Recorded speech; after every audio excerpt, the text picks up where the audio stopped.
Exam का pressure? मैं हूं ना। अभी सब्सक्राइब करो हमारे new channel the Gaurav Jain clips.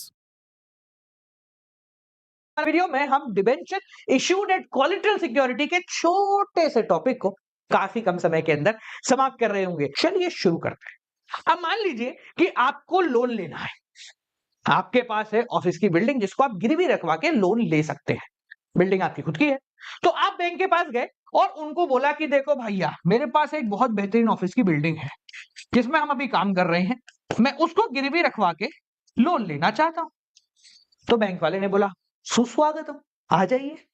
अब आप बैंक के पास गए, उसने आपको लोन देने के लिए तैयारी कर ली। आपके पास ऑफिस की बिल्डिंग थी जिसकी मार्केट प्राइस मान लो 50 लाख रुपए है, आपने 40 लाख रुपए का लोन ले लिया। ठीक है, तो वो 40 लाख रुपए बैंक ने आपको दी और बदले में कागजात जो थे वो बैंक ने अपनी जेब में रख लिए। इस पर्टिकुलर एग्जांपल में जो ये आपका बिल्डिंग है ना, ये कहलाती है प्राइमरी सिक्योरिटी। क्या कहलाती है? प्राइमरी सिक्योरिटी, यानी वो सिक्योरिटी जिसके बदले में लोन एक्चुअल में दिया गया है। अब क्या है, मार्केट रेट हर चीज की बदलती रहती है भैया, कभी इसकी बदल जाएगी, ऊपर नीचे हो जाएगी। मान लो आग वाग लग गई यार, क्या करें। अब अगर इसमें मान लो आग लग जाती है तो नुकसान किसका है एक्चुअल? क्या नुकसान कंपनी वाले का है? नहीं, उसने 40 लाख रुपए वसूल लिए। वो तो बोलेगा है बिल्ड ले जा, ऑफिस की बिल्डिंग ले जा, अपने तो आग लग गई, मेरे वैसे किसी काम की नहीं। ठीक है, मैं तो 30 लाख ही वसूल पाऊंगा। तो ये नुकसान बैंक क्यों झेलेगा? बैंक समझदार है, बहुत शाना है। तो बैंक बोलता है देखो सर, ये तो हमने ले ली, पर हम अभी भी संतुष्ट नहीं है। कुछ अनसर्टेनिटी हो गई तो फिर हम नुकसान में आ जाएंगे। अगर नहीं होती अनसर्टेनिटी तो आप आराम से आप बिल्डिंग के कागजात हमसे ले लेना पैसे चुका के। पर अनसर्टेनिटी हो गई और उसके बाद आप भाग गए, ये दोनों कंडीशन साथ में, अनसर्टेनिटी हो गई, आप भाग गए, तो हम पैसा कैसे रिकवर करेंगे सर? तो हम नुकसान में आ जाएंगे। मतलब बिल्डिंग आपकी जली, आग आपकी लगी और जली हमारी। ठीक है, तो इस कंडीशन में बैंक एक सेकेंडरी सिक्योरिटी की डिमांड करता है। अब कंपनी सेकेंडरी सिक्योरिटी के नाम पर बैंक को डिबेंचर्स दे देती है।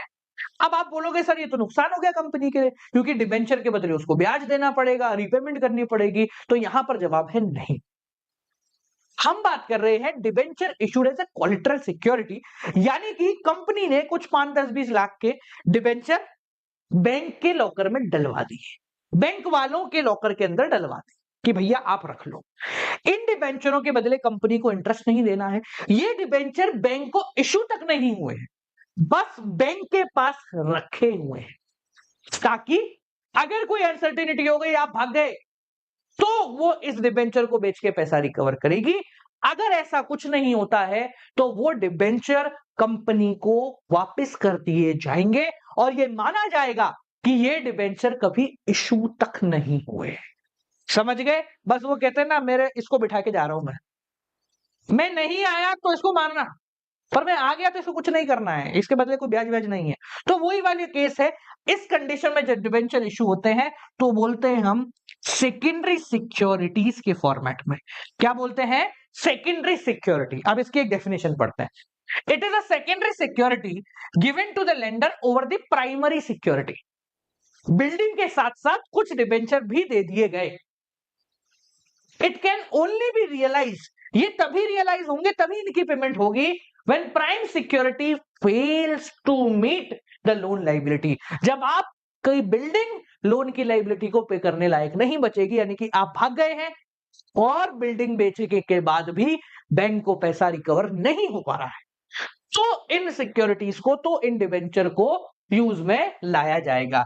अगर प्राइमरी सिक्योरिटी से लोन रिपेमेंट हो जाता है या फिर आप ही लोन का रिपेमेंट कर देते हो, तो इन डिबेंचरों को हाथ तक नहीं लगाया जाएगा, ये किसी काम के नहीं है और ये वापस से कंपनी को दे दिए जाएंगे। इस पूरे प्रोसेस को हम कोलेटरल सिक्योरिटी बोलते हैं। अच्छा, इसमें डिबेंचर इशू करने में कंपनी को कोई दिक्कत नहीं है, क्योंकि वो एक्चुअल में कभी इशू नहीं हो रहा, बस वो रखवा दी। अब मेरे पास पड़े हुए या बैंक के पास पड़े हुए, क्या लेना देना, कोई मतलब ही नहीं है उसका, ब्याज व्याज कुछ देना नहीं है। ऐसा नहीं है कि मार्केट में रेट अच्छी हो गई तो बैंक वाले बेचे आएंगे, बैंक भी नहीं बेच सकता उसको, तो वो सिर्फ रखे हुए हैं, तो कंपनी को कोई लेना देना नहीं।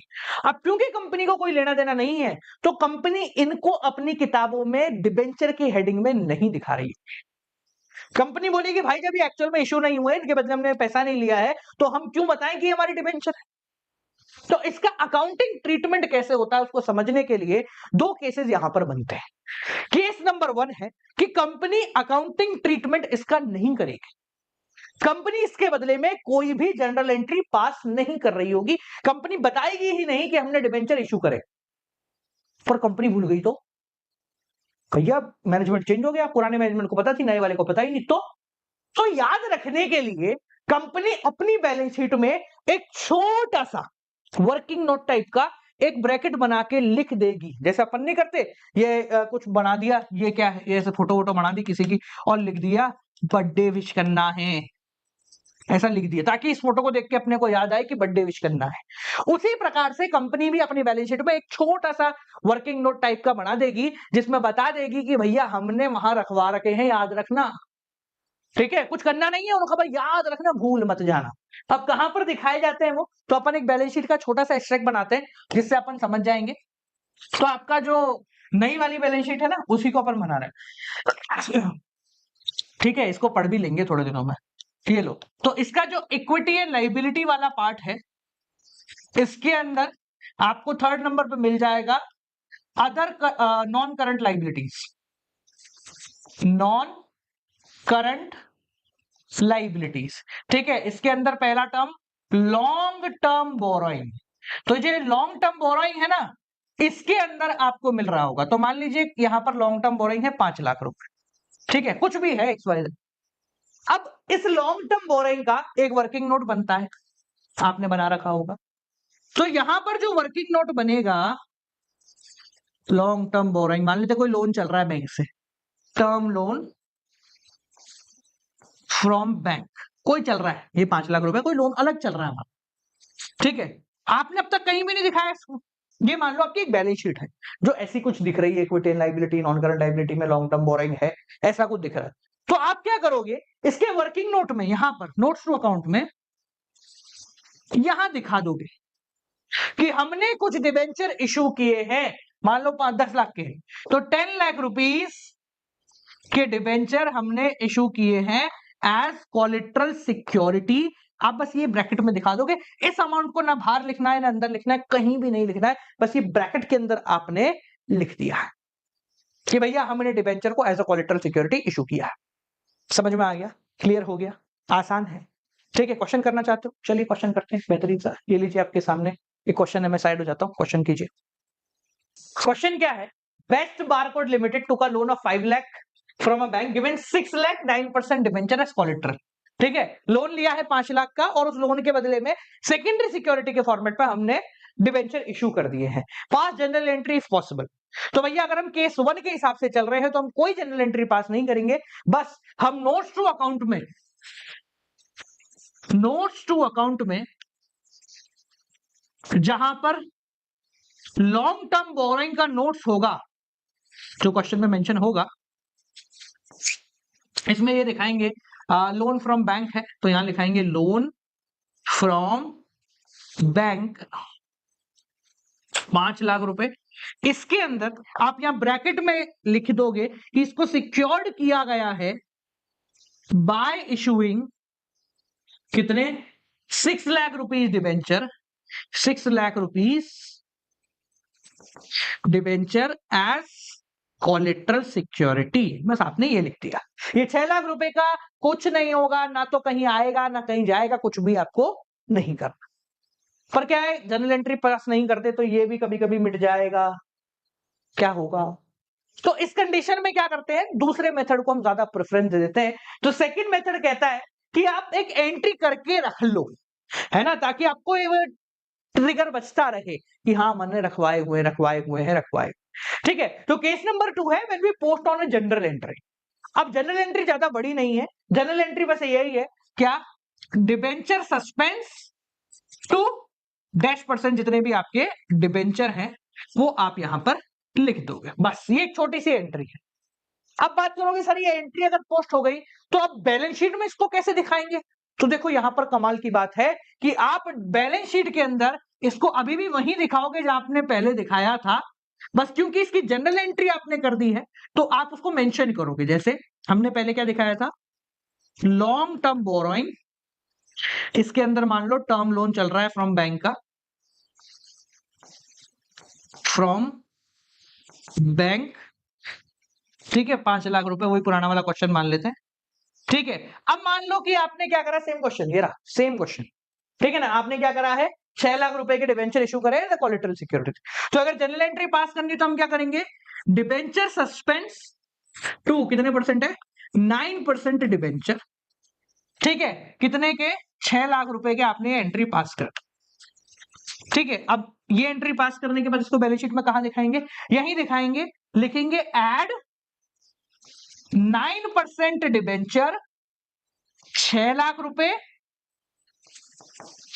अब आपने एक्चुअल में तो इशू करे नहीं है क्योंकि ये कोलेटरल पे सिक्योर्ड है, इसलिए हम इसको बाहर नहीं दिखा सकते, हम यहीं पे लेस कर देंगे डिबेंचर सस्पेंस के नाम से, और इसकी वैल्यू क्या हो गई, नलिफाई हो गई। समझ गए? बस हमने क्योंकि जनरल एंट्री पोस्ट कर दी है तो ब्रैकेट में लिखने की जगह इस तरीके से हमने मेंशन कर दिया है। क्लियर हो गया बालक? आसान है, इजी है। तो ये आपके ट्रीटमेंट है, वापस याद दिला दूं, इस 5 लाख का इस 6 लाख से कोई लेना देना नहीं है। यानी कि ऐसा नहीं है कि ये 6 होगा तो ये 5 आएगा, 10 होगा तो ये 12 आएगा, इसका कोई लेना देना नहीं, यही ऐड हुआ, यही माइनस हुआ, यही खत्म हो गया। हमने बस इसलिए लिख रखा है ताकि हम भूल ना जाए, हमें याद रहे, बैलेंस शीट में मेंशन रहे कि हमारे इतने डिबेंचर वहां पर पड़े हुए हैं। क्लियर हो गया? तो ये कोलेटरल सिक्योरिटी, अगर इसका क्वेश्चन आता है तो किस्मत अच्छी है आपकी, क्वेश्चन बोल देगा आपको जनरल एंट्री पास करनी है नहीं करनी, अगर करनी है तो जनरल एंट्री पास करके ऐसे पोस्ट कर देना नोट्स टू अकाउंट में, ठीक है। और अगर आपको नहीं करनी है तो आप बिना एंट्री करे डायरेक्ट पोस्ट कर देना। याद रखना जब आप ये बनाएंगे तो आप कुछ इस तरीके का बनाएंगे, है ना, पहले ये आपकी बैलेंस शीट बनी और फिर आप नोट्स टू अकाउंट बनाएंगे, वो ज्यादा बेहतर लगता है, नंबर नहीं कटेंगे उससे। डायरेक्टली नोट्स बना दोगे तो टीचर बोलेगा कहां से आ गया, बोल देता कहीं, तो इसलिए इस तरीके से आप बना दें, ठीक है। चलो आगे बढ़ते हैं, बात करते हैं इंटरेस्ट ऑन डिबेंचर की। इंटरेस्ट ऑन डिबेंचर का टॉपिक हाल ही कुछ सालों में काफी प्रचलन में आया है क्योंकि इससे रिलेटेड क्वेश्चन भी पूछ लिए जाते हैं।